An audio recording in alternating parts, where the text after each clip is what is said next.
Good afternoon. ඔක්කොටම වැහෙනවද? Henava sir, good afternoon. Good afternoon. Yes. And can you see the slides which have been shared right now? Yes. You can see the slides, no? Right. Fair. Right. Now today we are going to discuss about the procedures which are practiced in the General Administration Division. First of all, I would like to now there are I think 14 members have already been joined. First of all, I extend my heartfelt wishes to all of you because now you have been selected as the assistant registrars. Already you have been selected. So I think from tomorrow you are going to assume the duties in the capacity of assistant registrars. So which is a very big achievement as far as your career progression. So therefore, it's a very big achievement, and I once again wish you all the best. And first of all, you have to understand after becoming the external registrars from tomorrow onwards, because tomorrow uh, with the assumption of duties, you are uh, become the external registrar. So therefore, you are no more management assistants, or you are no more technical officers or other categories. From tomorrow onwards, after signing the letter of duty assumption, so you will be uh, assistant registrars. So therefore, with the subject knowledge, you should have to inculcate some skills and personal qualities as well for the for exercising the duties in the capacity of assistant registrar.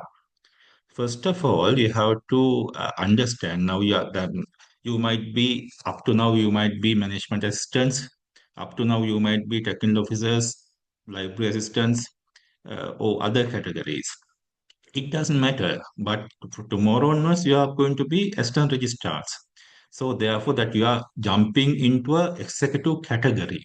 So therefore, uh, you have to behave as assistant registrar from tomorrow onwards. That doesn't mean that you have not acted like assistant registrars right now previously, but you have to think about yourselves, and you have to shape up your attitudes and behaviors, and everything you have to be shaped up, because the thing is becoming an external registrar. I think you know, assume that you are a management assistant previously, so always you have because you are always tend to look at your superior officers, no? You are always tend to look at the superior officers, how he or she is behaving, how he or she is talking, likewise. So from tomorrow onwards, the same thing will happen to you as well, because your subordinates will look at you, and they will look at how you are working, how you are behaving, and other things. So that's the one of the aspects you have to think seriously.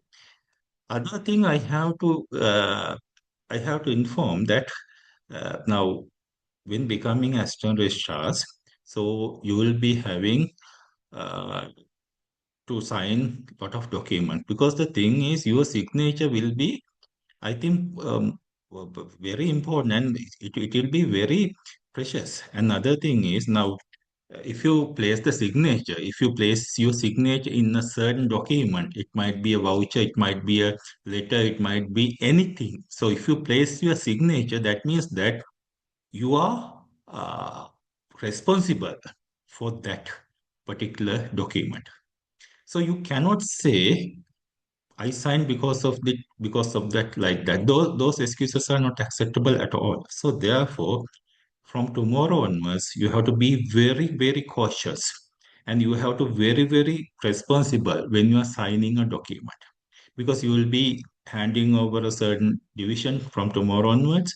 So therefore, you have to take the full responsibility and the leadership of the division, because leadership is one of the other qualities. So I'll be coming back to the leadership later on. But for the right now, so most important thing is documents. When you are signing the documents, please be very cautious because I have seen some registrars who have joined recently to the system, especially those who have joined from the external category, because external category candidates might not have any idea of the university administration. But the internal category members might have, not might have, they should have some knowledge of the procedures of the university administration. So therefore, so once you are assigned to a certain division or department or something like that, you have to be you have to take the responsibility. You are responsible for each and every work you are doing.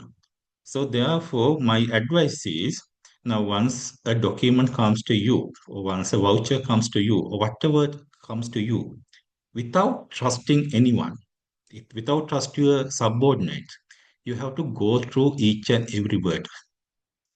Each and every word you have to go through.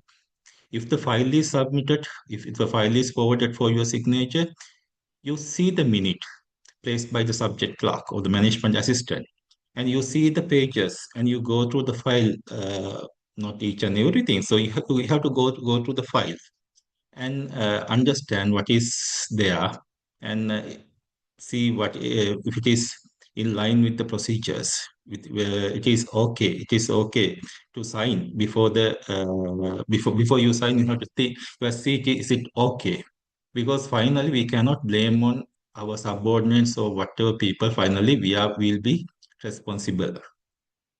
So those are the uh, uh, those are the initial things I wanted to share with you. So therefore, what we are doing from today onwards, so we'll be talking the procedures of the divisions, because you might be assigned one of these divisions. So we are talking about the procedures, important procedures of the of divisions. So today we are going to start to see the procedures of the General Administration Division. So once when I'm going through the lecture slides, you are free to talk with me, because this is not because earlier I was teaching you for an examination. Now we are not. Now I am not teaching you for an examination, but this is a practical. Uh, this is a practical lecture session. So therefore, if you have any problem, you have to raise that question at that moment itself. Then we rather than this a one-way conversation, one way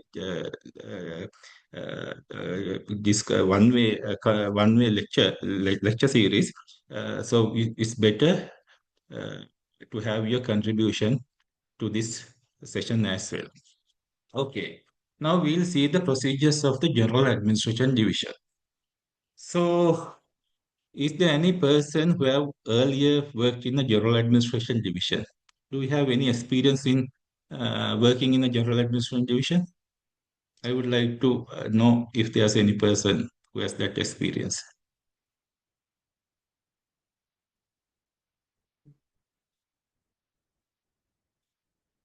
Can you hear me?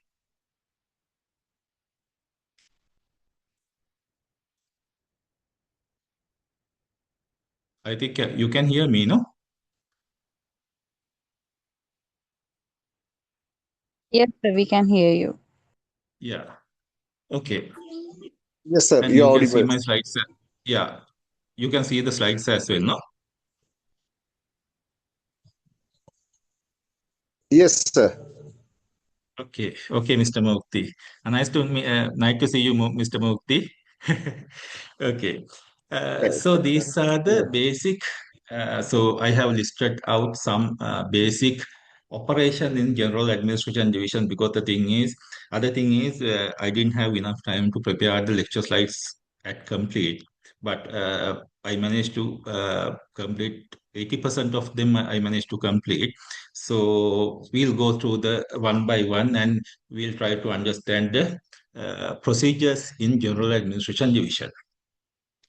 In General Administration Division in a university is like a heart of the administration, because you can see by its name the General Administration. So administration, the heart of the administration is basically uh, deal in the General Administration Division. So let's see what are the functions and duties of the General Administration Division of an university. So first of all, now I have listed out some details. The first one, the simplest one is all the bill payments. Bill payments means the electricity bill payment, water bill payment, and uh, telephone bill payment mainly. Sometimes the internet bill payments. Those bill payments are uh, done by the General Administration Division, because these procedures, what I'm going to uh, say right now, can be changed from university to university, because sometimes the electricity bills and water bills might be uh, paid through the Works Engineer Division. Some universities might be in Peradeniya University. So these are the general procedures I'm talking about. Some university that you are working at, there might be some other procedures. So if there are any other procedures, we'll talk with that. No problem of that. So slight differences might be there in university to university, but these are the uh, procedures in a typical general administration division of an state university. So bill payment. So as I mentioned earlier, bill payment is now payment of water, electricity, telephone, sometimes internet bills, blah blah blah. Lot of things you have to uh, carry out, and also newspaper bills. So what are the how to bill how to pay the bills? So this because now I'll explain little by little. So these are very simple things. Now electricity, water, both look alike, and the payment procedures are almost same. So we are allowed only the payment of the monthly bill according to the financial regulation and circulars. We are allowed to pay only the monthly bill only. If you take a water bill or a electricity bill, you can see there's a column saying that payment for the month. That is the amount that you can pay. But having said that, there's an exception. So you can see now the monthly payment. There's a certain column, and with that, there's another column which state that the entire amount to be paid. Monthly bill, payment of the month, entire bill to be settled, or something like that. So I told that we can pay only the monthly bill, but there's one called entire amount to be paid. So if the monthly bill is less than the total amount to be paid, I'll repeat it once again. If the payment of the month is lesser than, or the payment of the if the payment of the month, so I'm sorry, if the payment of the month is higher than the total amount to be paid, right? Generally, most of the occasions, the monthly bill payment is lesser than the total bill payment, right? Monthly bill payment is most of the times lesser than the total bill payment. But sometimes there are certain instances you can see the total bill payment is lesser than the monthly payment. Total bill payment is lesser than the monthly bill payment. So in that case, you have to pay the lesser amount. That means the total bill amount. it can be happen in very rare occasions. So, but it can happen. So, therefore, you have to pay the monthly bill. But if the monthly bill, if the total bill payment is lesser than the monthly bill, so you have to pay the total bill payment. It is common for both electrical bill payment as well as the water bill payment. And when you are making the bill payments, you have to keep the subject clerk, not the you, because from tomorrow onwards you are the administrative officers. So therefore, your subject clerks, so the management assistant should maintain separate registers. For the electricity bill payment, they have to maintain one set of one book. Another for the payment of electricity bill, they have to use a separate book, and also telephone bill also the same. So you have the in this book, it should be noted the in the top of the page, they should note down the account number of the bill. It is there. And there should be the page should be prepared in a tabular format, and uh, first column is for number or something like that. Second column maybe the period of the bill. Period of the bill, that means 1st of January 2026 to 31st of January 2026, something like that. And second column might be uh, starting starting meter. Starting meter. Third column might be the end meter. Fourth column might be number of unit consumed. Fourth column may be total bill payment. And the next column may be the approval. I think this is a practical thing. So, uh, so is there? Uh,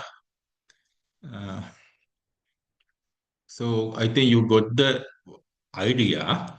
That means when you are making the bill payments, you should have the register. In the register, those things should be noted. Why we are not in these things? Why should we have the records of the bill payments? That should be there, because the thing, uh, the last meter reading of a certain month should be the starting meter reading of the next month.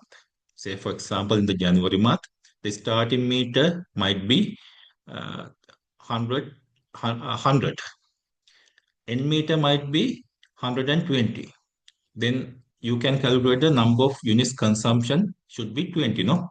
End meter minus starting meter, 20. So units consumption should be 20. So you have to check with the bill whether this amount is whether the amount is correctly recorded in the bill. So if there's error, you cannot make the payment. You have to uh, then I'll tell what you have to do if they are wrong in the bill.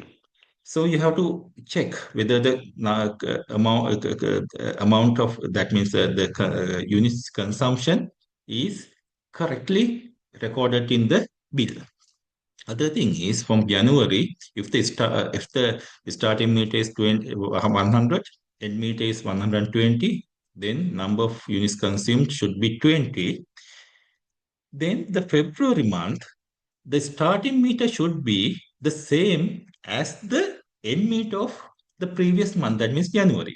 The end meter of the January is 120. So therefore, the starting meter of February should be 120. So there should not be a gap between the end meter of the previous month and the starting meter of this month. So that's why we are recording all the bill payments. And also you should have that means the subject clerk, or you are the leader of the general administration branch, then you should have the some understanding of how bills are prepared. So you get the details from the electricity board and water board, and so you should know for a given for the number of units consumed. So how the bills are prepared. So those kind of things you have to check. And if there's any wrong in the bill, then you have to contact the relevant uh, board, this ideal board or the water board, and you have to get the bill corrected before making the payment. In the newspaper bills nowadays, newspaper bills are not that common because there's a circular that universities cannot purchase newspapers. Earlier, each and every department or the branch or division, they could request newspapers on the approval of the registrar or the vice chancellor. The general administration could provide the newspapers. Nowadays, there's a circular to in order to uh, limit the cost or limit the cost. There's a circular and saying that newspapers could be provided only for the divisions where they are desperately required. Rest of the division they have to see the newspapers through the web. So that's the thing. Can you understand up to now? Is there any questions?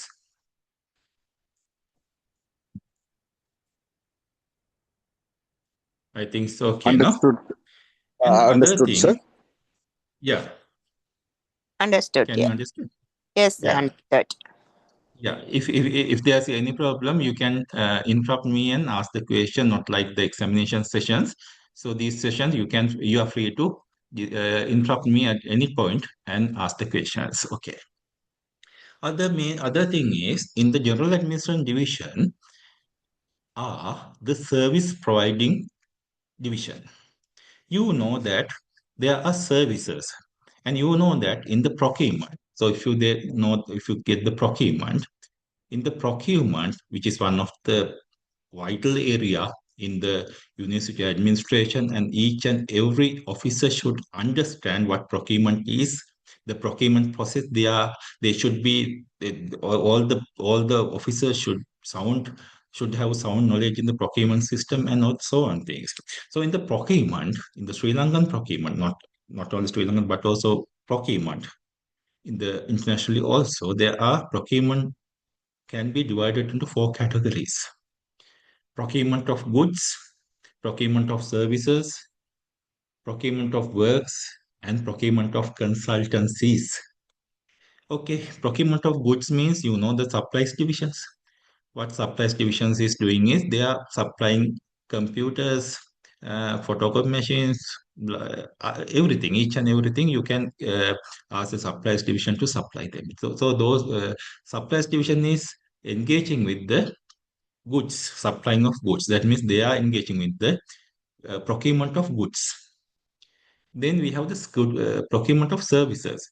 Services means the cleaning service or janitorial service, security service, pest control service, uh, gardening services. Oh, there are various type of services are there. In the services or the procurement of services are done by the General Administration Service Division. Remember, only the services, procurement of services, or the services in the simple language, the services are handled by the General Administrations Division. So there are other two categories: works. Works means the constructions and rehabilitations works. So construction and rehabilitation works are handled by the Capital Works Division of the university.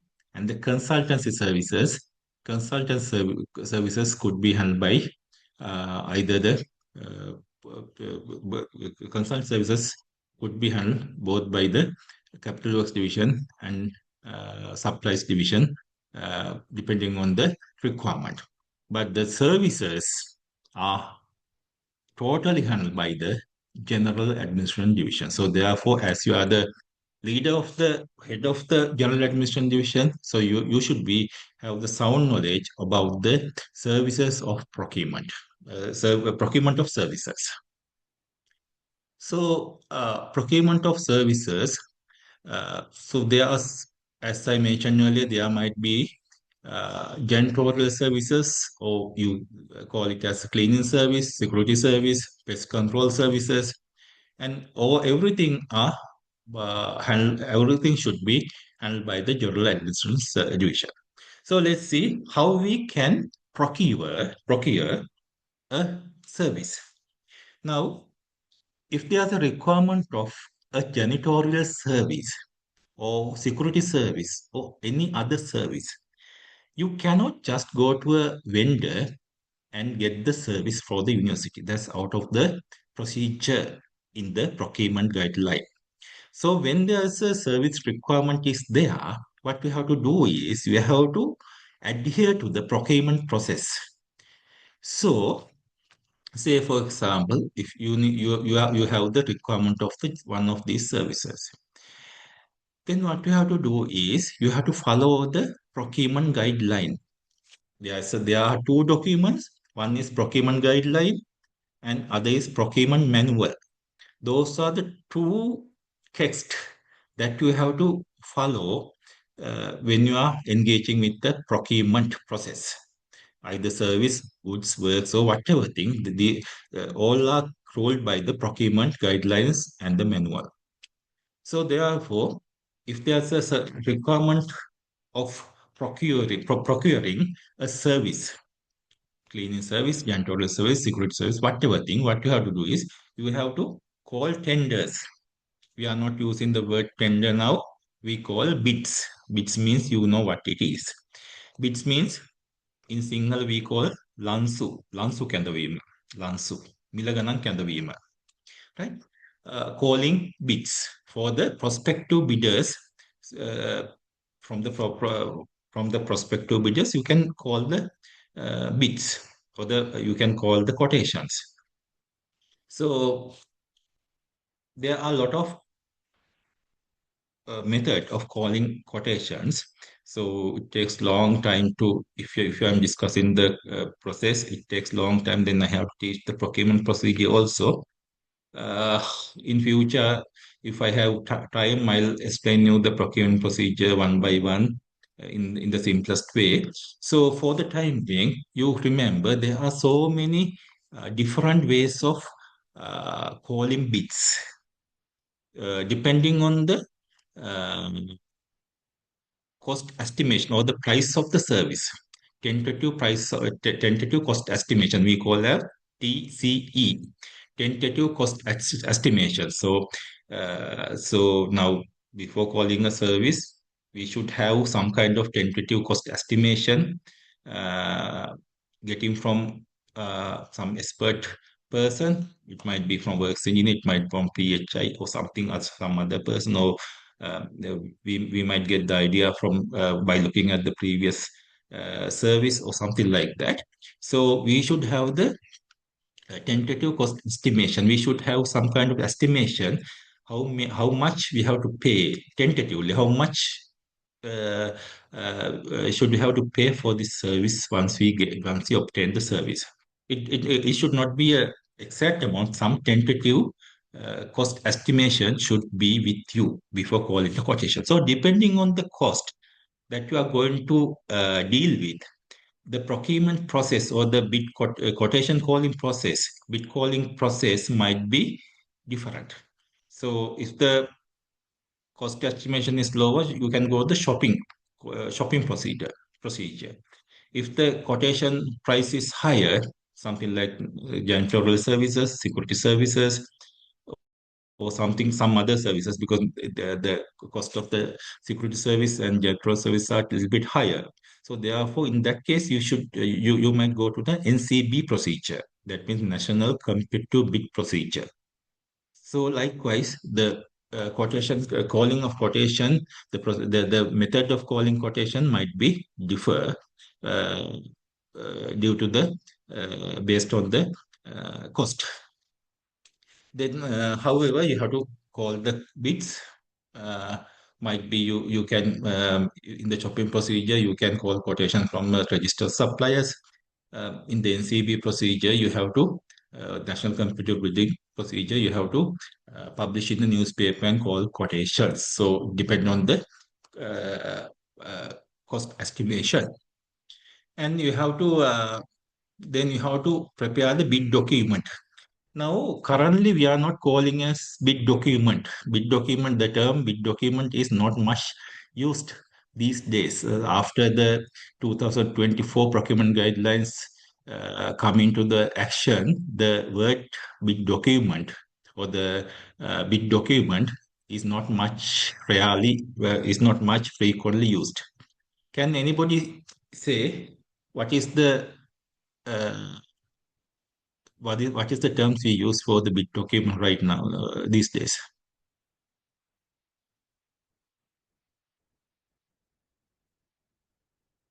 What we call how do we how what is the first term we use for the bid document right these days? So I like to see you talking because you are assistant registrars from tomorrow on. So therefore you should be able to talk. Tender Say this is documents? sorry. Tender documents? No, tender documents is that term we used before 2006. So with the 2006, with the instruction of the procurement guideline in 2006, that tender document, the word tender document, we are not using that at all. So from 2006 to right now, we use the word we use bid document or something like. Now still the term bid document is people use, but what's the correct term now, right, these days? No problem. Bid document is okay. Uh, Before 2006, we called it as a tender document, and we are calling it as a tendering. Now, after 2006, we call it as a procurement. Not we are not using the word tender. Instead, we use the word procurement. But the similar process, almost similar process. So nowadays, instead of the bid document, we use the term procurement document. But still people are using the term bid document. There's no issue at all using the term bid documents. It's correct, absolutely 100% correct. But nowadays there's a trend that the people are calling sometimes they use the word procurement document, which is very comprehensive idea there, which is more accurate likewise. And also, there's one called pre-bid meeting. Do anyone know what is pre-bid meeting is? What is pre-bid meeting?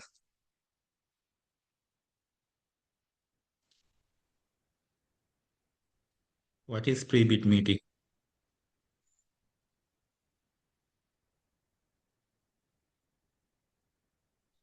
Excuse me, sir. Your voice is a little bit cracking. I was unable to listen that. Would you mind? Could you please repeat Yeah, the certain question? yeah, Mr. Mukti, can you hear right now? Yes, Is yes. it Now okay? you're audible, sir. Okay, All sir. right, right. Okay, thank you. Now, what I asked was there's a term called Yes, conducting sir. a pre-bid meeting. So, what is pre-bid meeting? Does anyone know what meeting is? Pre-mix.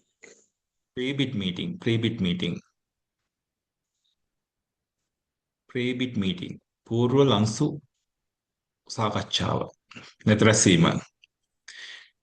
Pre-bid meeting. So pre-bid meeting Spelling, is sir.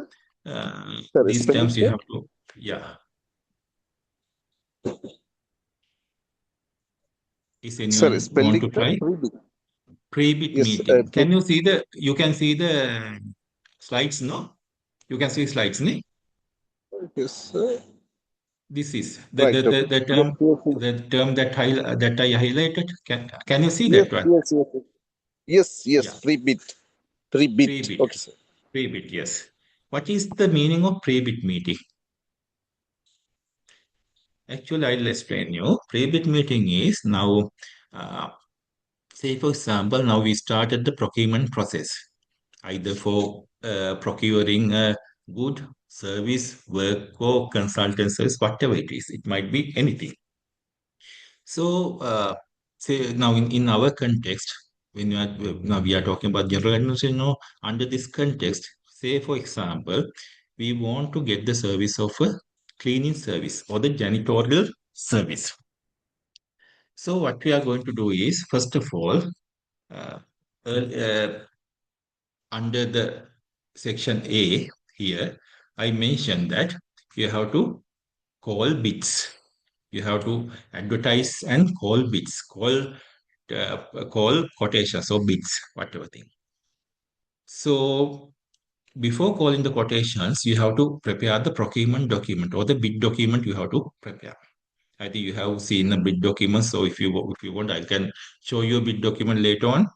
And in the in some procurement or in some in some cases, you cannot include each and everything. That means each and every your requirement in a bidding document. Sometimes, say for example, now say for example, you want to have a cleaning service. You want to get the service of a clean janitorial service. So your area might be very big. Say for example, this you are in the Peradeniya University. There are, I think, more than 7,000 acres. So you cannot mention each and every place in the uh, university. So you cannot say these are the areas, these are the sections of the university you have to deal with cleaning. So in that case, and also you cannot say, you cannot mention, so in some sensitive areas, this is the way of you have to clean. You have to attend the cleaning in this way, this matter. In the sensitive labs, you have to do the cleaning in this matter. Likewise, every and each thing you can, each and everything you cannot mention in the procurement document. In such cases, you can call a pre-bid meeting. Pre-bid meeting is a meeting where you have a discussion with the bidders and educate them about the requirement of the university, right? So pre-bid meetings, if you intend to have a pre-bid meetings are not compulsory, but if you intend to have a pre-bid meeting, that should be mentioned in the procurement notice. Now, if you are publishing in the newspaper advertisement or if you are calling quotation from the registered suppliers or whatever thing, that should be mentioned in the procurement notice or the bid notice or the tender notice. You have to mention it. You have to mention at that day, at that time, at that place, pre-bid meeting will be held.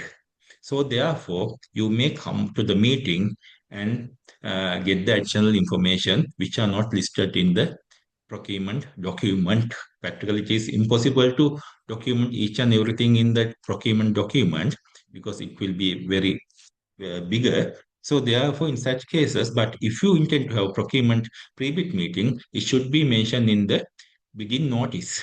You have to mention. So generally, uh, uh, that if the bidding period is generally the NCB. Now, if you are publishing newspaper advertisement and if you call the bids, so you have to the bidding period should be at least 21 days or 21 days to 28 days might be. So the accepted date of the pre-bid meeting is 7 to 12 days, if I'm not, if I'm correct. Uh, that means after publishing newspaper, if the bidding period is 21 days or 28 days, after publishing newspaper, 7 to 12 days or 7 to 14 days or something like that. In between, there should be a pre-bid meeting if you want to have the pre-bid meeting. That date should be clearly mentioned in the procurement notice. So in the pre-bid meeting, you have to the meeting you are arranging with the bidders. Sometimes the bidders might not purchase the bidding document, but they can participate the pre-bid meeting and decide whether they are going to bid for this uh, tender or not. So I'm not going to go details of these things because those are different subjects. So I'm now because I explain these things because for your knowledge, but we'll go through the procedure only. So if you want to procure a service. If you want to get the service, you have to follow the procurement guideline and the procurement manual. So first of all, you have to prepare the bid document. Then you have to call the bids and bid notice there. In the bid notice, you can mention the pre-bid meeting. And after the bids are received, what you have to do is this. It's mentioned the bidding process. After the bids are received, then you have to appoint a bid opening committee and open the bids. And then you have to appoint a technical evaluation committee. Nowadays, we are not calling as technical evaluation committee. Instead, we call them it as a BEC, bid evaluation committee. In the bid evaluation committee, bid evaluation committees they are to come up with the recommendation to the higher authority. It might be come up with the recommendation to the DPC or vice chancellor, whatever thing. Most of the times, it provides the recommendation to the DPC, Department Procurement Committee. So after the recommendation of the BEC, uh, that that BEC recommendation we have to submit to the DPC, minor or major. In that case also know how to determine whether whether this procurement should be gone to the DPC minor or DPC major. How to decide it. It can also be decided based on the price of the bid. So I cannot exactly remember the price limits because we are not keeping them in our mind. So whenever we want, we'll go through the document and decide which procurement committee should it go. So as far as I can remember, if I'm correct, the if I'm as far as I can remember, the limit is if the procurement value is 5 million or less, that should go to the DPC minor. If the cost is more than 5 million, you have to go to the DPC major. So I mentioned it subject to the corrections because as far as I can remember, that those are the limits. So anyways, if the cost is in a certain limit, it should go to a minor. If it exceed that certain limit, that should be going to the DPC major, depending on the amount. So after the DPC approval, you can issue a letter of awarding and you have to sign the agreement. Right. So I mentioned that I want to have a discussion with you, rather than uh, keeping this as a one-way conversation. So could you please tell me, right? So if you want to get a service, say for example, janitorial service or security service, so could you please tell me the procedure, what to do, how to do that? Because I assume that most of the candidates here have no experience in working general administration divisions. So therefore, once you get the knowledge of the general administration divisions, that means a big thing. So therefore, can one voluntarily explain us the procedure that you have to follow to obtain a service for the university? Assuming that you are the assistant registrar of the general administration division of a university. Now tell me how you are going to select a contractor or the service provider for cleaning service or janitorial service. Can you please explain me? හිතන්න ඔයගොල්ලෝ හිතන්න ඔයා සාමාන්‍ය පාලනංශයේ සහකාර ලේකාධිකාරි කියලා හිතලා cleaning service එකක් තෝරගන්න විදිහ මට පොඩ්ඩක් කියන්න.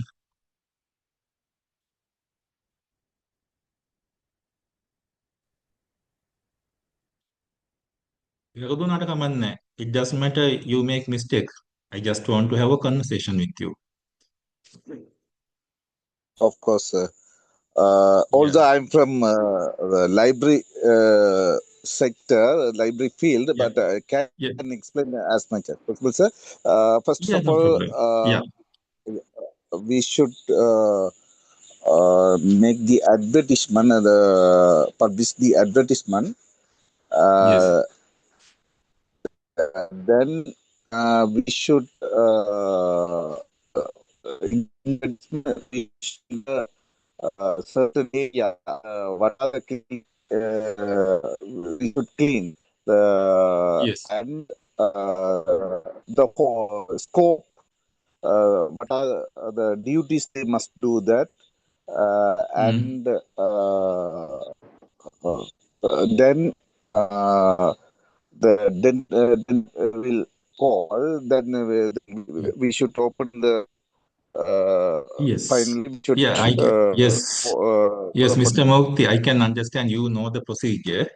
Now, yeah, we'll give the opportunity for some other person because you know the things what you are saying. I can understand you know the procedure. Correct. You tell it correctly.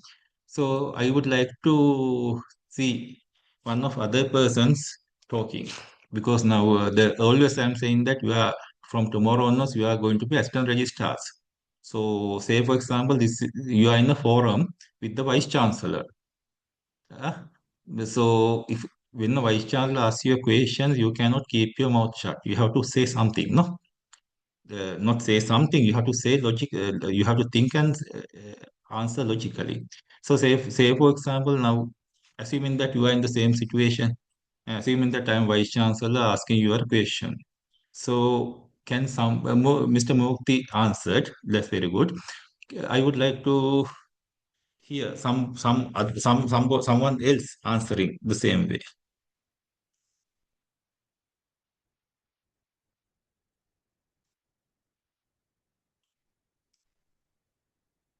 You have to talk.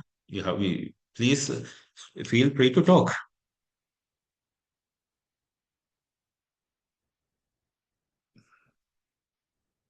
There are 17 people, including me, and so apart from Mr. Mukti and myself, there are 15 other people. So I would like to uh, see somebody talking. So shall I nominate one? Shall I request one to speak up? It Miss, will be much better. Fa- yeah, Miss Fausana, can you explain me? Miss Fausana, can you explain me? Yes, sir. Uh, Yeah. as long as I am working in management faculty, Yes. I can tell, but Yes. it not be accurate actually. No problem. In So this as far as you understand, let me know. No problem. Even if you make a mistake, because when we are talking only, we can get the better picture. So no problem. first, That I think, sir, first we have to know our scope, the area to be yes, cleaned, and the number of sections, everything. yes, And according to that, we have to decide how many janitorial staff needed for yes, our uh, yes, faculty or department, and yes, we have to check when we call the advertisement or when we uh, send the specific requirements. yes, We have to tell how many staff we need for that company. yes, yes. Right. Then after that, Uh, then there um, expectation of the payment and whether it will be yes. all Up to right the for that, the yeah, yeah. for our That means initial. capacity. Yes. Yeah, initial things are correct. That means if you want to have the janitorial services, first of all, we have to understand our scope, how many janitorial staff needed, so what are the areas they have to clean, and everything we have to get understand it, and we have to prepare the bid document or the procurement document. Now, say for example, the procurement document is complete. Now we have compiled the procurement document completely. Now we have completed. Right. Now we have to go from that position onwards. Now Miss Fausana has explained it. The initial part is very correct. So we'll move to Miss Sindhuja. Sindhuja, can you tell me after preparing the bid document? So, what would be the next procedure? Miss Sindhuja, can you hear me?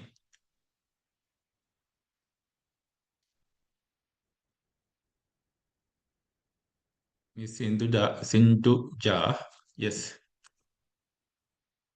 you have to talk. Oh, Miss Nishamani Attanayaka, Miss Nishamani.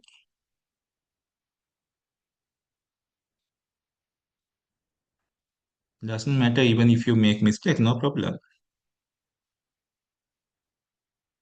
Okay, right, because time is going on. So I'll explain it. So first of all, you have to understand the scope and you have to prepare the bid document or the procurement document. Then after that, you have to advertise it because you cannot take it from ad hoc basis. You cannot take contractor. So you have to advertise it either by shopping method or in national competitive bidding or whatever thing by publishing a newspaper advertising, whatever method, depending on the cost, you have to uh, publish. You have to advertise uh, to get the service.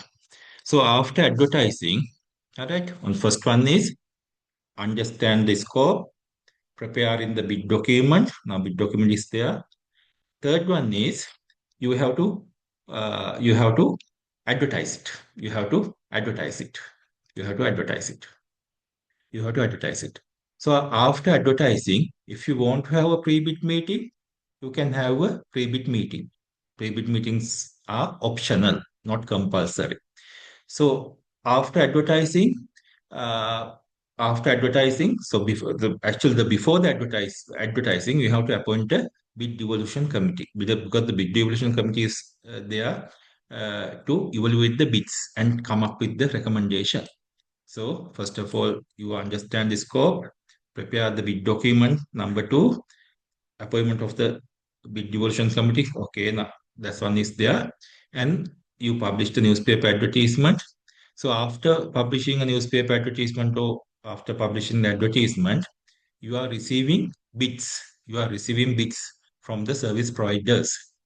Then at the closing date of the bids, you have to have a bid opening.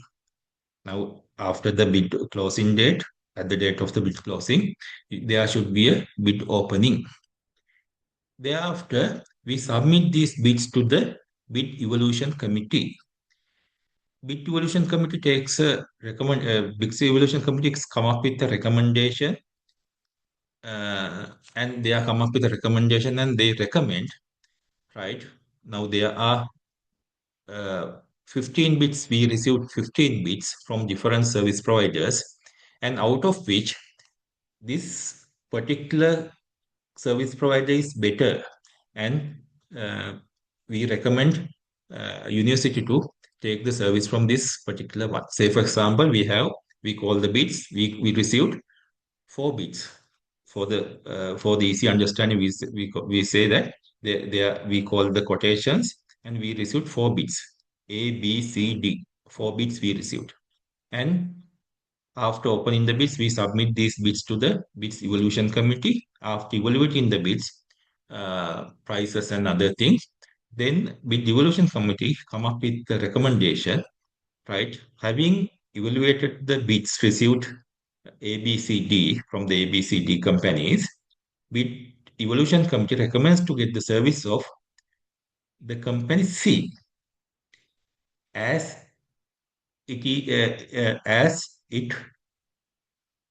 it was the lowest bidder.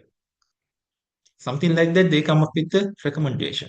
So after that, after the recommendation is given by the BEC or the Bid Devolution Committee, we submit it to the DPC. DPC is earlier we called it as a tender board. Now we are not calling it as tender board anymore. We call it as Department Procurement Committee, DPC. But tender board and DPC are same thing, but with different name. So in the DPC also in two forms of DPCs are there, DPC minor and DPC major, depend on the host or depend on the value. We have to select which DPC has the authority of approving this particular procurement. So after deciding that, we submit the recommendation of the BEC or the Bid Evaluation Committee to the Department Procurement Committee. And when the Department Procurement Committee come up with their approval, then what we have to do is we can award the contract. We can award the cleaning service. Now, Bid Evaluation Committee recommend the company C. We submitted to the DPC or the Department Procurement Committee. DPC also approved the recommendation of the Bid Devolution Committee. Then we are in the position as as the head of the General Administration Division, you are eligible now to award the letter of awarding. But having said that, when you are awarding a contract, always there you have to sign an agreement with the contractor. There should be you have to sign the contractual agreement with the bidder or the contractual agreement. So after offering the contract, so after offering now you issue a letter of award into the contractor, C company, company C you awarded the contract. So before executing the contract or before executing the janitorial service, that company should come up with an agreement with the university. That's must, according to procurement guideline. Number two, if we mention something, if we mention a performance bond in the procurement document, they have to pay that performance bond before signing the agreement, right? Before signing the agreement. So those things, those are practical things you have to understand, right? And also that's the number one in number one duty in the general administration is bill payments and newspaper bill payments. Number two is services like cleaning service, janitorial services, security services, and etc. So I explained the procedure of how to selecting a contractor for a given service. And number three of the main among the main duties of the general administration division is uh, uh, canteens. Canteens. In some universities, canteens, the subject canteens are handled by the student welfare division. Might be some other universities, the canteens are handled by the general administration division. It's subjectively. That means it can be varies from university to university. Because so therefore procurement that means canteen, that means uh, uh, awarding the contracts of the canteens also might be a part of a general administration division. Because if you want to giving a contract to a canteen contract to a so, so if you want to uh, hire canteen keeper, if you want to hire a person to for the canteen, so you have to follow the tender procedure. In that case, also the same thing you have to apply. You have to what you have to apply. You have to prepare a bid document. We have to appoint a bid evaluation committee. Then we have to advertise it. Generally, canteens are advertised in newspapers. It depends on the price. Uh, so in the bidding document, so in canteens, what we are going to sell, we are selling food items, no, food items in concessionary prices. That's why we are hiring a canteen keepers in the universities because electricity and water and other things, sometimes the gas cylinders are provided by the university up to some extent in order to provide the food items for the staff members in the concessionary prices. So therefore, in the bid document, we have to mention the food items that you want to sell in the canteens. So mainly sometimes there might be tea, plain tea. So how much tea will be? How much a plain tea will be? How much will be a rice for lunch? How much will be a breakfast for a breakfast? How much will be hoppers? How much will be string hoppers or something like that? So these food items you have to mention. The 10 bidders should have to quote each and everything and submit to the university. So once the university receive these bids, same procedure you have to follow. You have to open the bids by the bid opening committee. Then after that, you have to submit to the TEC, Technical Evaluation or BEC, Bid Evaluation Committee. But only difference, there might be only difference in the BEC level. There might be a not if when it's submitted to BEC, there might be a joint meeting with the BEC and TEC and discuss with the uh, contractor or the bidder in order to have a reduction of prices. Because at the end of the day, uh, the staff are benefited by the canteen. So therefore, DPC and TEC jointly and sometimes negotiate with the bidders and try to have a reduction of prices of the reduction of the quoted prices. Say for example, for a lunch, for rice, they might quote as 100 rupees per plate. If it is too much, if you feel that is too much, we can ask all the contractors, but you cannot talk with one contractor.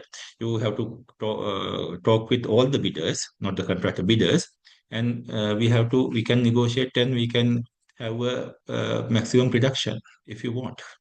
And after this negotiation was over, then we can submit the recommendation of the BEC to the DPC, Department Procurement Committee, and similar procedure, and we can uh, issue a letter of awarding after signing agreements and after obtaining the performance bond. And also the General Administration Division, it is up to General Administration Division to prepare the internal telephone directory of the university.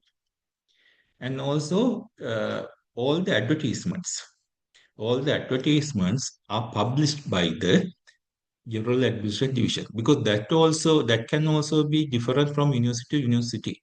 Some universities in faculties also having the authority of publishing the newspaper advertisements. So, but mainly, uh, if you take in a typical university, the newspaper publishing of newspaper advertisements are done by or carried out by the General Administration Division. So you are not allowed to publish a newspaper advertisement without the approval of the registrar or the vice chancellor. So and also now say for now some newspaper advertisement you might have seen advertisement is there at the end of the advertisement there might be a name of a person. Say, for example, Dean, Faculty of blah, blah, blah.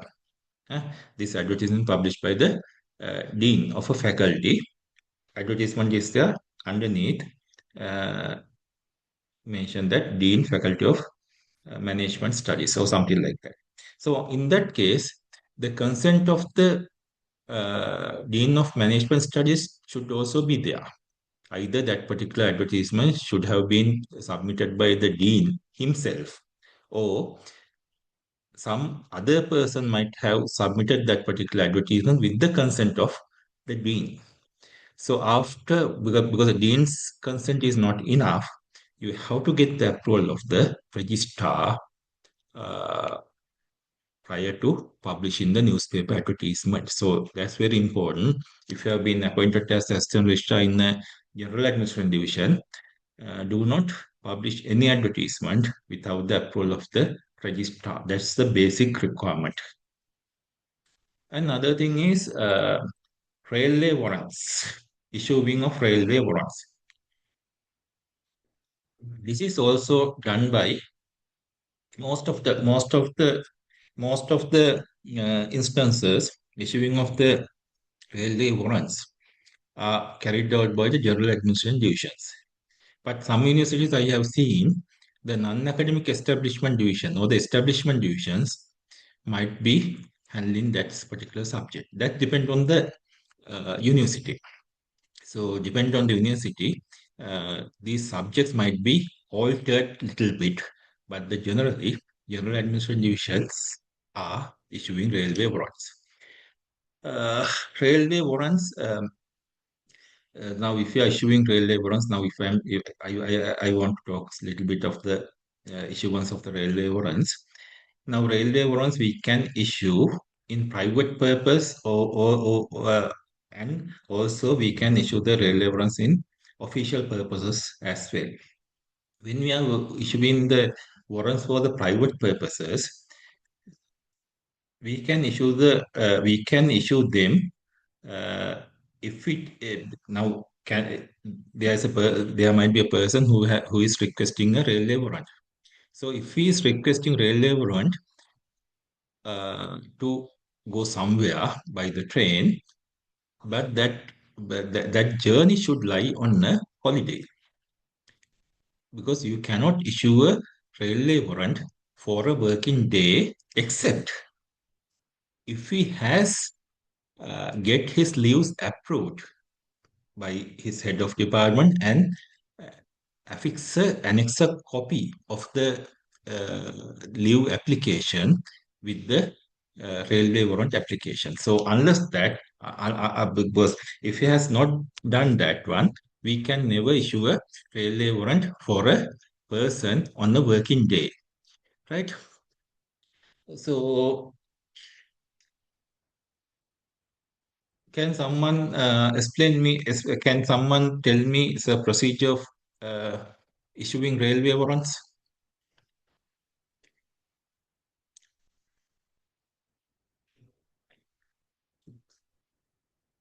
Do you know how to issue a railway warrants? Railway warrant, railway warrants can be issued for employees of the university, right? Mainly employees of the university. But there was a circular, uh, there's a circular. It says that the staff members who are entitled with sabbatical leaves cannot be issued in warrants, railway warrants. Later, it was amended. Okay, no issue. Even the staff members with sabbatical leaves may be issued railway warrants, but subject to one condition. That means when they are getting the sabbatical leave and when they are applying for the air passage, that the cost of the railway warrants that they have already obtained need to be deducted by the air passage. So that consent should be given by the uh, staff member prior applying the railway warrants. Subject to that condition, even the people who are entitled for the sabbatical leaves can be issued railway warrants. And also, uh, staff members of the permanent staff members of the university. Uh, and also, if a person is invited to the university for advisory purposes, say for example, if a senior professor we invited him to come to a university for our work, in such cases, VC Vice Chancellor had the authority of issuing him a railway warrant on his concern. It can because those are happening very rarely, but the provisions are there. And railway warrants are issued by the registrar or a officer in the administrative category nominated by the registrar. Those issuing of the railway warrants is a subject of registrar, but registrar can delegate it from to a administrative level officer. That registrar can assign it to a general administration, SARO, the ARO, DR of the general administration division, or a non-academic establishment division, or whatever thing. Right. In a because the provision or the procedure of the issuing the rail leverance is mentioned here. I'll share the slides with you, so therefore you can read and understand. In the rail leverance, date and place and the office of the issuer should be mentioned. Date of the travel and date of the return should be mentioned, and one person is allowed to have three sets of railway warrants per year. Three sets of railway warrants. That means uh, that means for the departure and arrival. That means railway warrants are generally issued as sets. Departure and arrival. Now, say for example, if a person in Colombo, if you want to go Kandy, go to from Colombo to Kandy and returning back from Kandy to Colombo is considered as one set. Likewise, there might be three sets of such railway warrants could be issued. Say, for example, if you want to go on to Kandy from Colombo to Kandy, but he's not applying a railway warrant coming back to from Kandy to Colombo. So in that case, this is not considered as a set, but it's a one-way railway uh, ticket. It's not a set, but it's a one-way railway uh, ticket or whatever thing. So if he's getting to departure only or arrival only, in such cases, he can get up to six such railway facilities for one way. For both ways, he can get only three sets of warrants per year. And also, the railway warrants cannot be given to somebody, someone else, because if a railway warrant issued to me as I'm an employee, I cannot give it to some other person or to my friend to go to somewhere else.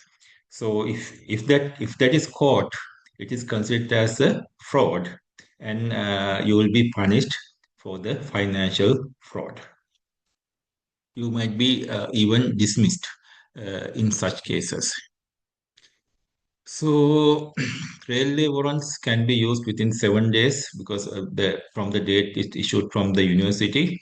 Within 7 days, that person has to start his journey. Uh, Likewise. So, if you read these slides, you can understand what are the uh, duties of the uh, how to issue the railway warrants and other things. So, other important thing is in under the functions of general administration division. Other important thing is issuing of university identity cards and vehicle passes to the employees. In some universities, identity cards are issued by the non-academic establishment division or academic establishment division. So it depends, but most of the universities in the general administration division, they might issue uh, identity cards for the employees. Uh, I think 90% of universities, this is done by the non-academic establishment division or some other division. But some universities, the general administration division is responsible for issuing staff identity cards and vehicle passes. In the vehicle passes, of course, most of the time the general admission division in, responsible for issuing the vehicle passes. So in that cases, now you can read and understand. So the application form should be submitted by the employee. So if you want to have a staff identity card, so he has to submit the application. Everything he has to mention the date of appointment, the designation, and the class, grade, or some everything, and uh, and he has to submit the details, and these details will be verified from the establishment division, because the details are verified from his personal file, and then the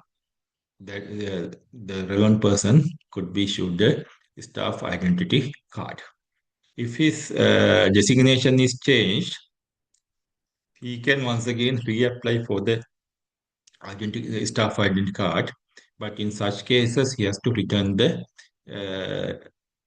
before he has to prior to taking the new staff identity card, he has to return the his previous identity card to the general administration division or the non-academic establishment division, as the case may be. And when we come to the vehicle passes are issued. When the vehicle passes are issued, they has to submit the uh, there's in the vehicle we call as a book, no? වාහනේ පොත කියලා කියන්නේ book of the vehicle. Book a copy of the book of the copy, a certified copy of the book of the vehicles, uh, because that vehicle should be under his name, that that staff member's name. In such case, there's no problem. We can issue, or else, if the vehicle belongs to a spouse of the staff member, still we can issue verifying the marriage certificate and everything. And if the vehicle is belong to a parents of the staff member, we can also issue a vehicle pass confirming the relationship by the birth certificate. And if the vehicle is belong to a child of the employee, so that can also be issued, verifying the relationship with the owner. Apart from that, if the vehicle belongs to some other person else, we cannot issue a vehicle pass, because the vehicle issuing a vehicle pass means it is something like, if you issue a vehicle pass, that means it is a permission to enter into the university at any time. So therefore, due to security reasons, we are not entertaining such request apart from these categories I just mentioned. Another thing is in general administration divisions, other main function is uh, repairing of equipments, including these things. Generators might be generators, fingerprint machine, elevators, air conditioners, photocopies, laboratory equipments, and other equipments. Because only repairing, but not the purchasing. The purchasing of equipments are done by the supplies division, but the repairing is up to the general administration division. All the repair works are held by the repairing works. Repairing works, that means repairing works of these items or similar items similar to these categories are done by the general administration division, because general administration divisions is responsible to come up with service agreements of the vendors.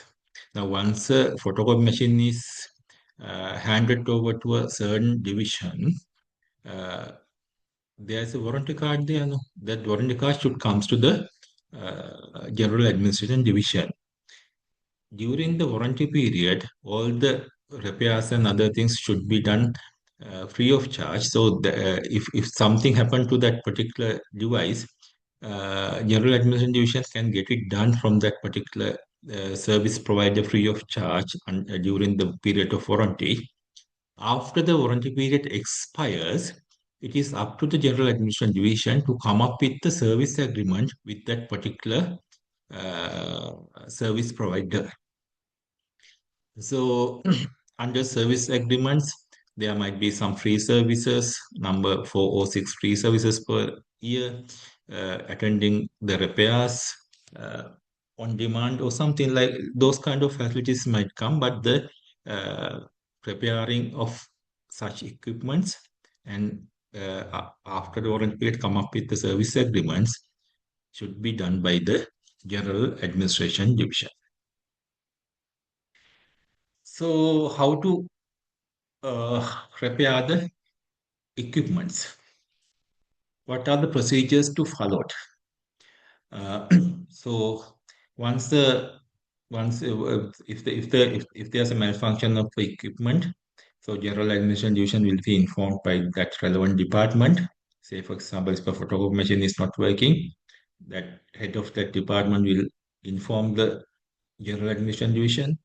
If the generator is not working, might be the works engineer might be informing works engineer might inform the general administration division, or the relevant division uh, would inform the general administration division. If there's in such cases, if there's a service, if in such case, if it is under the warranty period, no problem. We can directly contact the service provider, and we can with the company where that equipment was supplied by. So we can directly contact the supplier, and we can get the repair work done free of charge. If it is in a service agreement, if it is under a service agreement, then the service provider, we can contact the service provider, and we can ask him to come and do the service work. Now, in if there's a service agreement, the service provider can charge only for the equipment.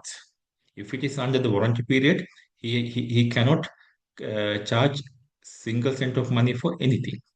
If it is under the service period after the warranty, after the expiration of the warranty, he can charge for the parts where he replace, but he cannot charge the transport prices, or he cannot charge for the transport or any other charges he cannot claim.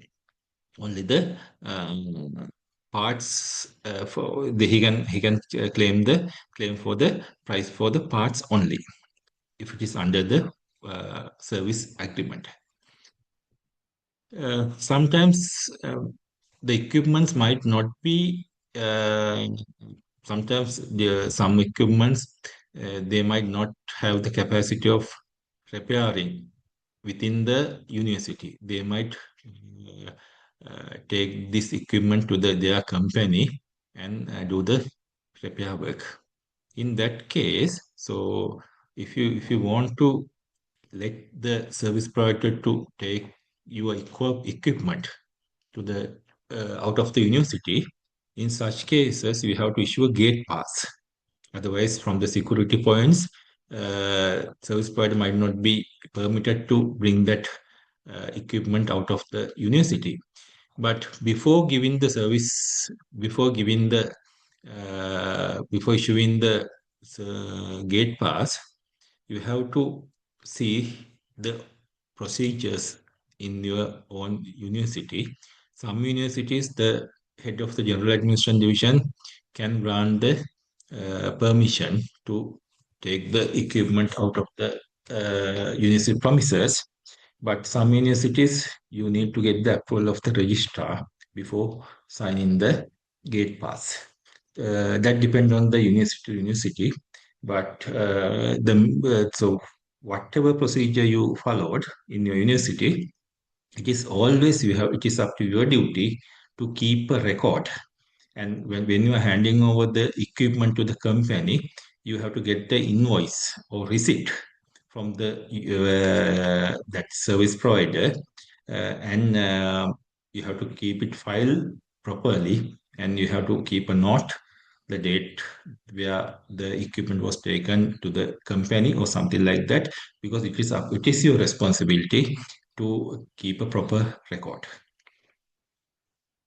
And once the repair works is over, they might come up with the quotation to repair the repair the equipment.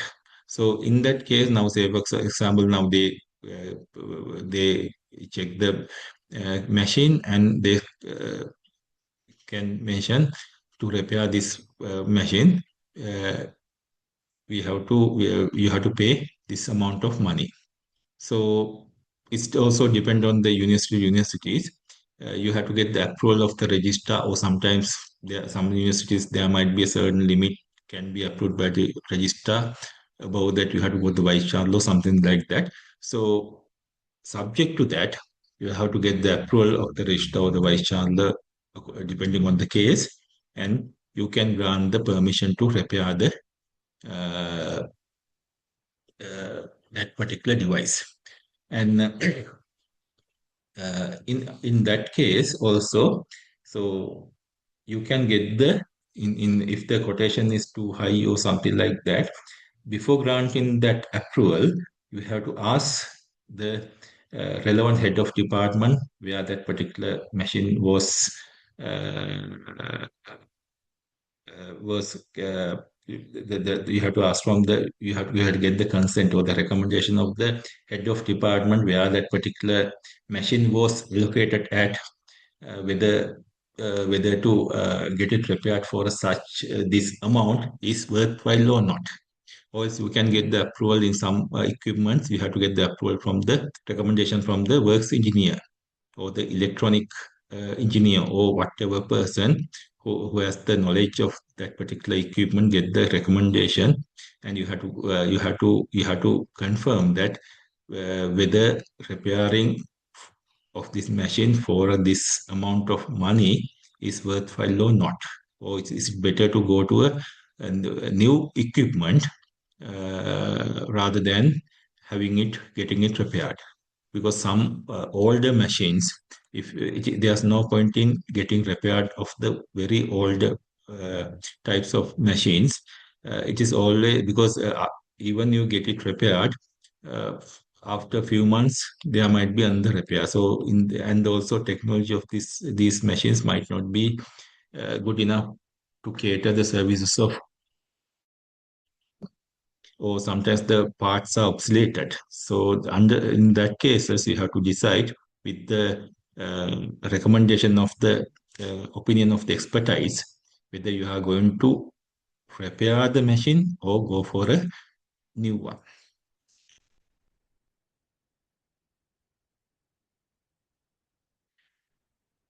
So I was talking about the procedure, same procedure I was talking about. Uh,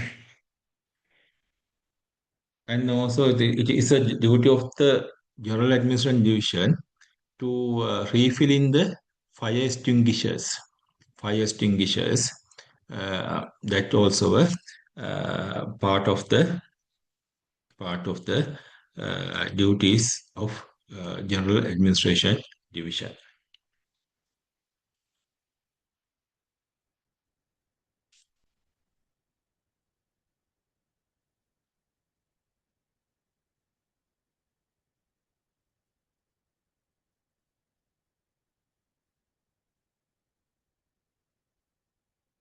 Right.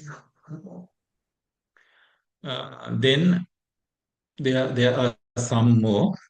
So time to time, you can see here, time to time, disposable of unusable documents, and glasswares.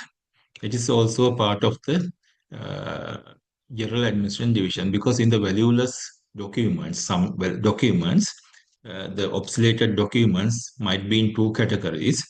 Some documents might be non-confidential. That means, say, for example, the draft papers or the rough papers or some documents, some other documents, or some that means if the content of the document is not confidential, so such documents are called as a non-confidential documents.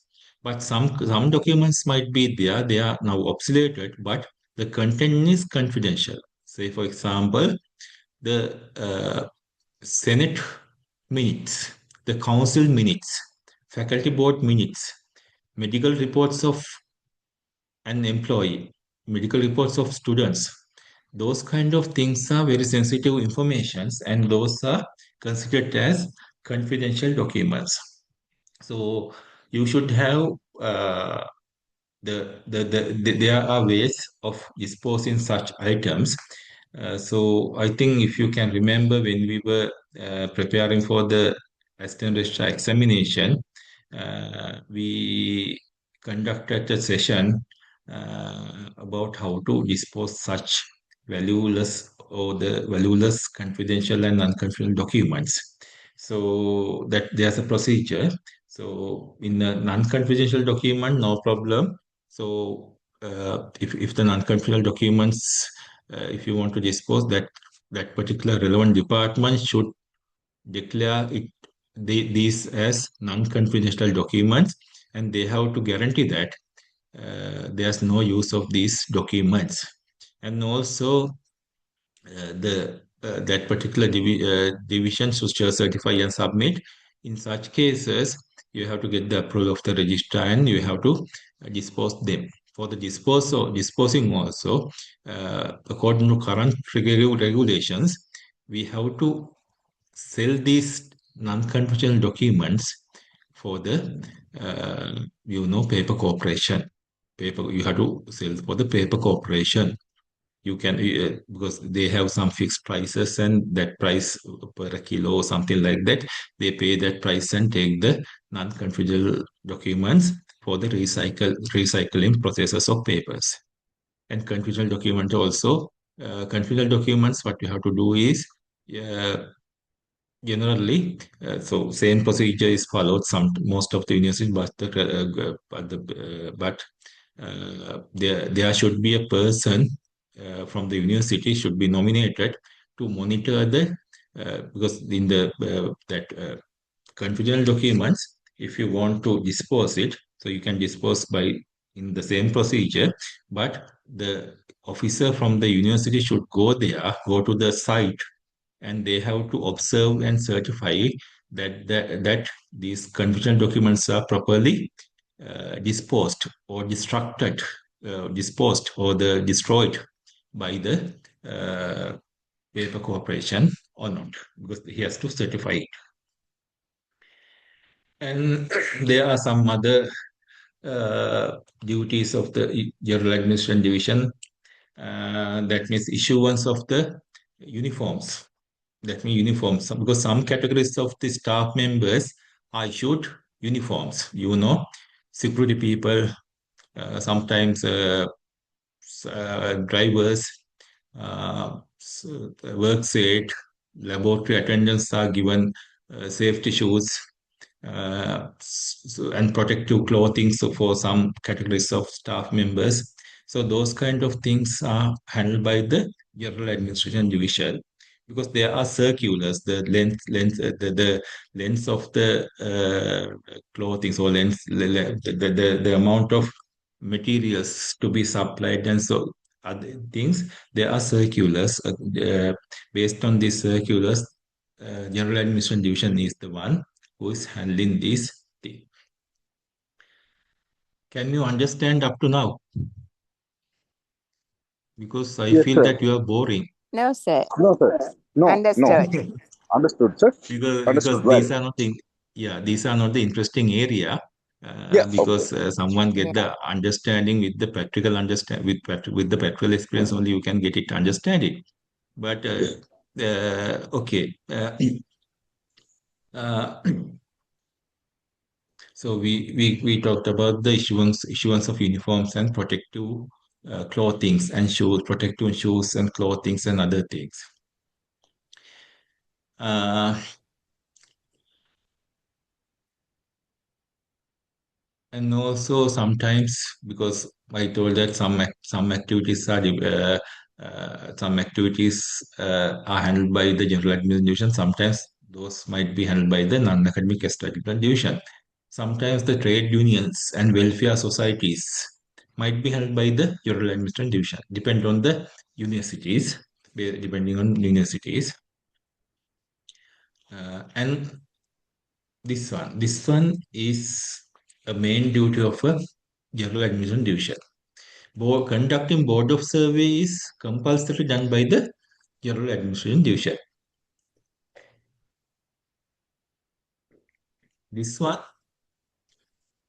I think most of all the universities, if I am not mistaken, almost all the universities, the board of survey is held by the general administration division. The procedure we have described, I think if you can remember, during your examination period, I have done a session with you, and I have explained you properly with the provisions of the University Establishment Code how to conduct a board of survey. So you have to better to look at that particular slide. So I'll within few words I'll explain it. Board of survey means this annual survey conducted to check the physical availability of goods in universities. So therefore, each and every division and department should have a inventory register.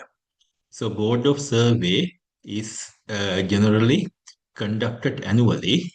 So by 15th of December, by 15th of December, board of survey committees or the boards, we call that, not we don't call it as board of survey committees, but we call it as boards. Boards for board of survey should be appointed by 15th of December of by 15th of December. So these appointments should be made by the vice chancellor. So there are at least two members should be included in the board of survey committee, and there are some regulations are there. You better to see my previous lectures, and I also share slides also. If you want, I can share those slides once again. So, Board of Survey committees or the boards should be appointed by 15th of December by the Vice Chancellor, and the Board of Survey should uh, start uh, in the first start by the 1st of January, and Board of Survey report should be submitted before 31st of January. So, say for example, in the 2025 Board of Survey, for the 2025 Board of Survey, that means the period from 1st of January 2025 to 31st January 2025, that period, that year, Board of Survey, that boards should have been appointed by 15 December 2025. Uh, by 2026 January, before the 31st of January 2026, uh, all the boards should visit each and every department and submit the final reports to the university by 31st of January 2026. And before 15 February 2026, those reports should be sent by the General Administration Division to the Auditor General and Secretary to the Ministry. So that's a compulsory procedure. So that should be handled by the General Administration Division. So mainly the Board of Survey boards will go to the divisions and check the physical availability of goods according to the records of the inventory items. According to the inventory records, the physical availability of the goods should be there. So that's the main purpose of the Board of Survey.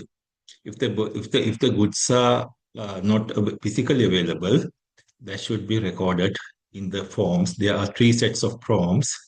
Uh, one is general, so one format is general 47. There are three sets of forms you have to fill it up. So one form is called as general 47.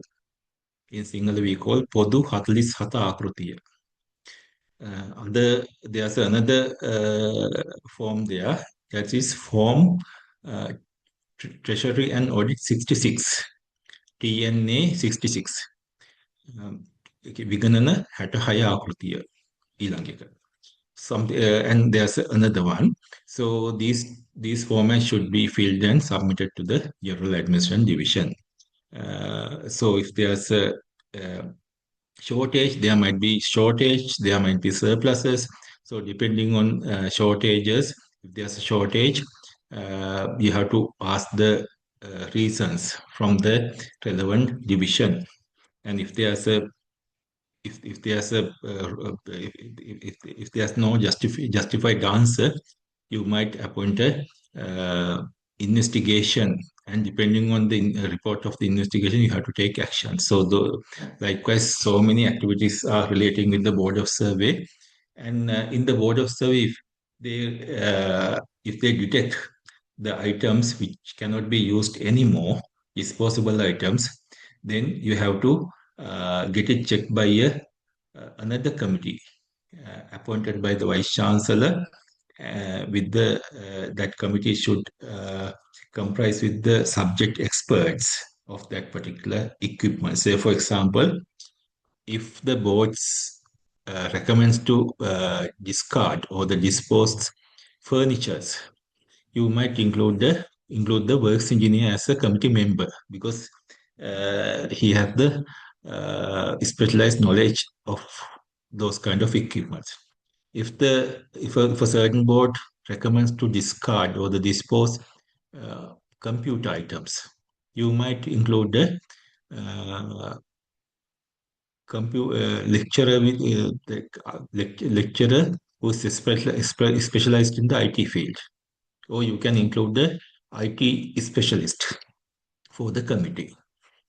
So likewise, and you have to you have to re-examine you have to get these items re-examined by another specialized committee, and based on the recommendations, you can take the decision. Not you are not the one who's making decisions, but based on the recommendations, you can suggest to the university council whether they are to be disposed or not.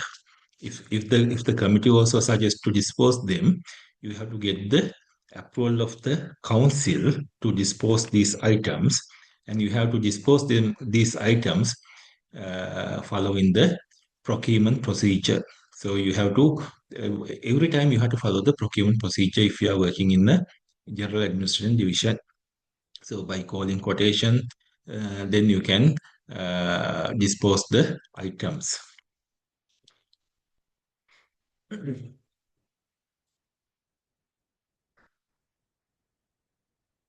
So it is mentioned the procedure which I was described right now. Uh, Actually, those are the main functions of a general administration division. I have not discussed the I have not discussed the uh, I have not discussed the vehicle. That means main arrange. That means uh, in the general administration division, there's another duty is maintaining the vehicles. How to arrange the vehicles for official duties and how to arrange blah blah things. So apart from the vehicle things, these are the main function of the uh, general administration division. Because I thought that not to go to the vehicle arrangement of vehicles, because I know that this particular session might be boring because all are the theoretical things because no interesting parts are available. So therefore, I think this might be enough for today, and those are the basic functions of a general administration division. So if you do have any questions today or later on, you might ask. Then I can clear them up. So those are the things. So if you have any question, you can ask now. Sir, what is the reason always put only the non-academic staff to the board of survey? Academic support staff and the academic staff normally not doing, no? Yeah, because the thing is, according to the provisions of the establishment code, any any staff member could be appointed. Any staff member could be appointed, No irrespective of restriction, no? Then no should no not put no the restriction. academic members. Okay. No restriction at all. Academic members, non-academic members, academic support members, executive members, any category of members could be appointed for the board of survey. So the most senior member in the board should be nominated as the chairperson. That's the only Okay, sir. thing. And university has the right to decide the number. The university can decide how many members should be included in the board. Generally, in Open University, 3 members are included in the board, but some other universities, there might be more than 3 members to a board. So, likewise, it is up to the university to decide the number of staff members in the board. So, that is up to the university. So most of the academic members, most of the times, they feel some kind of lazy or something like that to attend to the board of Okay. survey because the counting of items and other things, they are reluctant to come. But since the boards are appointed by the vice chancellor, if academic member is appointed, without submitting a justifiable excuse, he cannot deny participating for the board because it's appointed by the vice chancellor. Are there Okay, any sir. Thank questions? you. Okay. Are there Sir, any questions? you explained that the advertisements are always mostly usually done by general administration, but the academic related advertisement can be done by academic and publication division also, no, sir? Sometimes, yeah, that depend on the university. University to university, the procedures are the branch. The procedures means the branches, that means divisions, which are responsible for some activities might be changed. Because I earlier said, like I said earlier, issuance of railway on some universities, it is up to the non-academic establishment division. Most of other universities, general administration division. Yes, that subject might be assigned to that university, that these subjects might be changed, but the procedure should be same. Should Okay, be sir. yeah. Then So the sir, whatever. academic related advertisement only should be done by the publication department, sir. In some universities, publication department also doing advertisement. No, that one Yeah. should be the vacancies and some other related things because most of the things are done by general admin. No. Yes, the thing is sometimes some universities, now if you take the example of the general open university, all the advertisement, irrespective of the academic related or non-academic related or any, all the advertisement, irrespective of their category, all are done by the general administration division. Okay, Some sir. universities might delegate that power to some other division. So sometimes the university can take a decision. Okay, academic vacancies, publishing of academic vacancies should be done by the academic establishment division or the research and publication division or academic administration division or something like that. Uh, they can decide. But the procedure now, whatever advertisement comes to be published, the procedure should be same. Procedure is, as I mentioned earlier, say for example, uh, this a notice for recruiting a lecturer. The notice is there, and if you are asked to publish that particular notice in the newspaper, first of all, we have to check whether there is an approval of the registrar is there. Without the approval of the registrar or vice chancellor, sometimes, without the approval of the registrar or the vice chancellor, general the registrar, you can never publish any advertisement, even in the newspaper or a top jobs website or whatever thing you cannot publish. If you publish it, you are liable. You are responsible for that one because uh, the procedure is that. So you have to see whether the registrar is approved. So if the registrar is not approved that particular advertisement, you will have to return the advertisement back to the particular division and ask to submit with the approval of the registrar. That's the procedure. Okay, any other questions? Sir, the railway warrants, earlier I know it's applicable for the spouse also. Still, it is applicable for the Yes, spouse? yes. Spouse and the children under 21 years of age. And I think for the female, that means for the children if they are daughters or the female daughters, they can get up to their marriage or something like. But I'm sure that up to age of 21, the children also are liable to get the railway warrant. Spouses are uh, uh, allowed to get the railway warrants. Like that, there are three sets, no, for the whole family for a year. Yes, yes. For one, three sets for one. Three Three sets for three one sets for member, no, one one member. family Yes, three member. sets. Okay, sir. That's right. That's right. Okay, sir. Three set. Each can get the three sets. For the trade union activities, for the annual general meeting, there are the another set for railway warrant for Yes, only for the members and the only for the federation. member. Yeah. Yes, sir. Yes, Okay. yes, that means for the AGMs, little bit different. In the AGMs,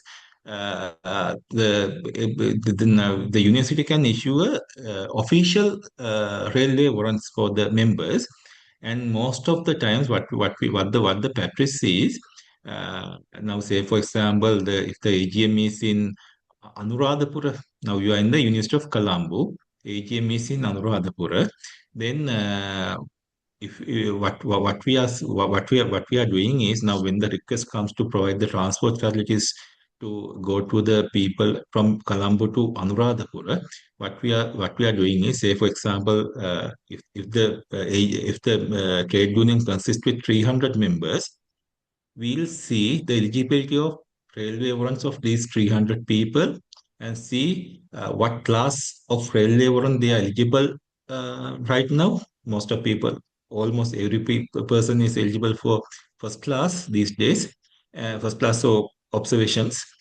So then we calculate the price of a ticket for departure and returning back.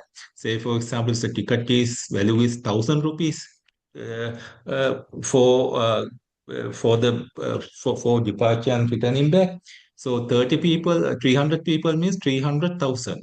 The 300, that amount could be granted to find out the uh, uh, transport facilities by means of a vehicle or a bus or something like that. So that amount can be given to the trade union in order to find out the different ways of transportation. Okay, sir. Thank you. Thank Sir, you. Yes, this is regarding putting our signatures into documents. Like, for yes, example, if you are in an examination department, normally MA will prepare the result sheets or something, and then he sign it as checked by. So yes. then it comes to AR or SAR. So what is the scope of the responsibility of our signature? Like, do we have to check it one by one, or do we have to check it randomly? So, No, can you guide us? actually, yes, but very good question because I also practically experienced that particular thing because when I was in the examination division, because generally now I have been all the divisions in the universities, so therefore I can talk about any division. So the thing is in the result transcript, most particular transcript, and also the result sheet before it's publishing. So the subject clerk should sign as checked by, and in some universities, because in my the one university when I was working at the examination division, I changed the procedure and I informed two MAs should sign. Should sign as prepared by, other should sign as the checked by. Both has to check the accuracy of results and before coming to me. The thing is, even the two MAs checked and submitted to you for the signature. If you put the signature, you are also liable. You are the number one responsible person. If it goes to inquiry, you will be the number one accused person. So therefore, that's why I mentioned earlier, if you place your signature in a document, you are liable because the responsibility of the MAs are lesser than you because you are the head of the division. So therefore, you are the main character. So in that case, examinations, so when it comes to examinations, so my advice is you have to recheck with the MA once again, and you have to get the you have to uh, you have to be satisfied whether these results are correct. So therefore, I know that's very difficult because I also had that experience. It takes, I think, hours and hours because these results are checked by two MAs two times, and the third time they bring it to me. Sometimes thousands of results we have to check. It takes 1 hour, 3, 4 hours. Can't help. So thing is, you have to check once again before placing the signature because if something happens, you are also liable. Yes, sir. Thank you very much. Okay. Any other questions? Sir, there is a document called BOQ regarding the janitorial service. Can you Yes. explain about it, sir? Bills of quantities, what Yes. it Yes. contains? Yes, bills of quantity. Good question. Bills of quantities, because this is very relevant to the procurement procedure. Bill of quantity means uh, the bill of quantity means that means items of the procurement. That means I say, for example, in the janitorial service, if you take the janitorial service, so there should be a that means if you ask the price of the service, the service provider may provide some kind of ad hoc price, no, so which is not be acceptable. So in that apart from that, what we are doing is we are preparing a document. In document we are placing some BOQ items. We placing items, and we ask them to quote the price for each and every items because we want to have a, say for example, I'll come up with the same example. Now we have a university. We have our university has our university, the premises is we say 10 acres, small one, 10 acre. The land is 10 acres. Buildings are there. There are 10 buildings. The capacity of the buildings are capacity of the square meter of the building are let's say 1,000 square meters of buildings we have. So we put we can include the BOQ, cleaning of cleaning of floors, then unit is square meter, and uh, the total square meters are 1,000. Then we ask that contractor or the bidder to quote to clean 1 square meters of corridors. Then put a certain amount, no? Then for 1,000 he has to multiply it in 1,000 and mention. BOQ means bills of quantities. Bills of quantities means the comprehensive uh, price schedule, comprehensive price schedule. That means we include the BOQ items. So as I mentioned, that's a one BOQ item. Likewise, we can say something like that. In say for example, in the cleaning service, they are asked to clean the roofs also, gutters. Gutters also they are responsible for to clean. So we can mention 1 meter of gutter. So cleaning of 1 meter in the BOQ we can mention as a BOQ item, cleaning of gutters, unit 1 meter. We'll place a space them to quote 1 meter of gutters, how much they are going to charge, and total amount of gutters 100 meters. So multiplied by 100, they have to put 100. Bills of quantity is something like that. There's a in other words the breakdown of the cost. So how what are the areas they are going to charge. So that's the bill of quantities. So in the construction, if you come into the construction, in the construction the BOQs are generally prepared by the works engineer. In the janitorial services, the BOQ should be prepared by the PHI because PHI is the person who is dealing with the janitorial service. No, in the security service, the BOQ might be prepared by the CSO or some other officer. So therefore, in the construction field, say if you come to construction, say for example, if you come up with the construction, say for example, we want to build a one-story building. One-story building. The area is 500 square meters. So BOQ items might be uh, uh, s- uh, construction the foundation. Construction the foundation. Then there's a place to quote the price. For the construction of foundation, the bidder can quote the price. Then plastering the wall, 1 meter. Then he has to mention how much they charge for plastering 1 meter of the wall. And total area supposed is 800 meters, square meters. He multiplied by 800 and put the price. Bill of quantity is something like that.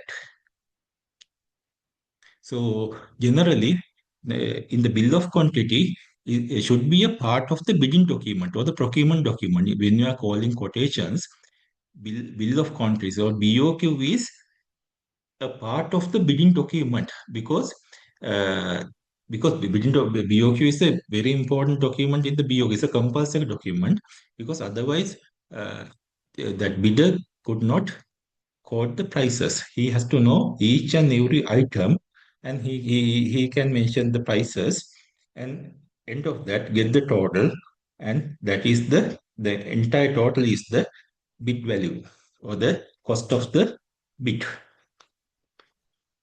Okay, so thank you And for the explanation. okay, do you have any other questions?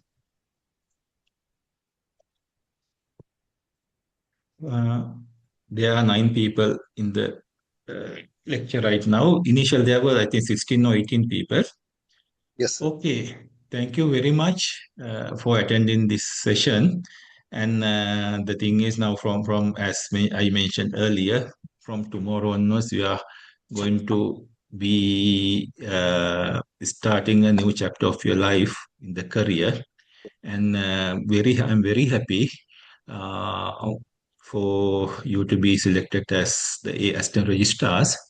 So wish you all the best. Wish you all the best. And if you have any problem or any assistance, feel free to talk or feel free to email or SMS or WhatsApp or whatever thing. Then whatever I know, I can share with you. So wish you all the best from tomorrow onwards. And thank you very much. Yes, sir. Thank you very much, sir. Uh, Yeah. on behalf of everyone present, we would like to express our sincere gratitude to today's resource person, Janaka sir, for conducting this highly insightful session on the overview of procedures of General Administration Division universities in Sri Lanka. Your valuable, sir, really your valuable knowledge, practical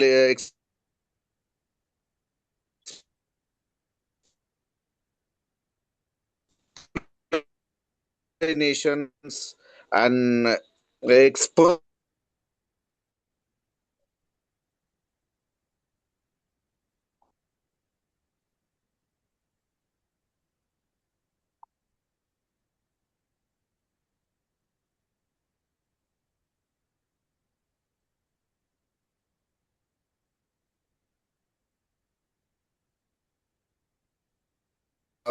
for contribution, which contribute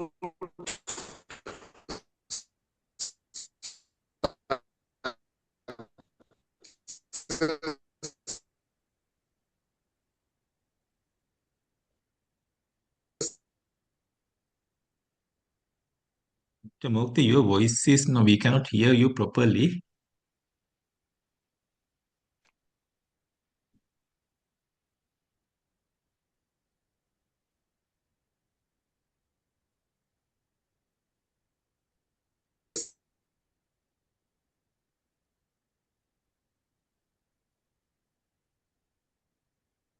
Murthy, we cannot hear you properly. We cannot hear you. So I would like to know, Miss Fausana, you have selected to the Open University, no? Yes, sir. Okay. As a I'm assistant Miss bursar, Fausina. assistant Miss Fausina, you Yeah, are selecting as a assistant registrar or assistant bursar? assistant registrar, sir. Assistant registrar. Miss Niluka, for what university you are selecting for? Sir, I selected to ITUM, University of Moratuwa, Diagama. More to I2 mine. It is in, I think, in they are not Diagama, Homagam or Homagam. something like, no? Yes, sir, Homagam. Homagam. Uh, what about others? Miss Nirmani? Miss Nirmani and Mr. Sarana? Okay, they might not be available. Okay, thank you once again. Wish you all the best. Mr. Mukti also wish you all the best. And I couldn't ask which university which university that the Mr. Mukti is selected at. So I'll ask Mr. Mukti. He was Okay, thank you selected to very much. Ruhuni University, sir. Ruhun Mr. Mr. University. Murthy is Mukti, selected to, yeah, Ruhuni University. Ruhana University. Yeah. Okay, nice. Yeah, nice to see. Okay, thank you once again. Mr. Sarana is there, no? Mr. Sarana, which university you are selecting at? Eastern University, sir. Eastern Eastern University. Okay. University. Yes. Tomorrow we have to go to Eastern University, no? Yes, sir. Now we are working at? Southeastern University, sir. Not far away, no? All Yes. right. Okay. Okay. Wish you all the best once again. Thank you so much. Thank you, sir. See you later. Thank you. Thank you very much. Thank you Thank very you much very for much, sir. your Thank you. sessions Good night. conducted. Good Thank night, you. sir. Good night.